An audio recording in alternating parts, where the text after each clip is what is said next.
Sa NBA balita, mainit na usap-usapan ang posibleng malaking pagbabago sa Golden State Warriors bago ang trade deadline, subalit tiyak na mananatili si Stephen Curry sa koponan.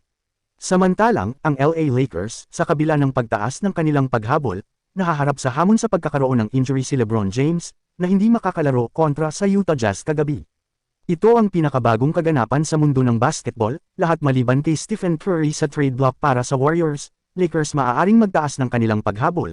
James, pinakabagong impormasyon sa status ng all-time leading scorer ng NBA laban sa Utah Jazz, ika-13 ng Enero. Ang Golden State Warriors ay tila magkakaroon ng malaking pagbabago bago ang nalalapit na trade deadline ng NBA, kung saan, lahat maliban kay Steph Curry, ay maaaring ilipat ayon sa isang insider ng liga.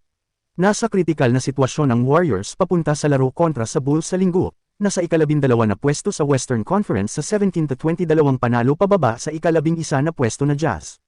Ang 141-105 blowout loss sa New Orleans noong Thursday ay tila nagpapatindi sa realidad ng kalagayan ng Golden State, kung saan si Curry ay nagbigay ng mga mahalagang komento nang tanungin kung kailangan ng koponan na gumawa ng aksyon bago ang trade deadline. Sa kabilang dako naman, si LeBron James at ang LA Lakers ay bibisita sa Utah Jazz ngayong Sabado ng gabi. Nahihirapan ang Lakers kahit na 3 laro lang ang kawalan ni LeBron ngayong season. Sila ay mayroong 19-20 na record habang papalapit na sa kalagitnaan ng season. Ang mga injury sa mga role players at ang kanilang hindi maayos na paglalaro, kapag available, ay nagiging hadlang sa progreso ng LA.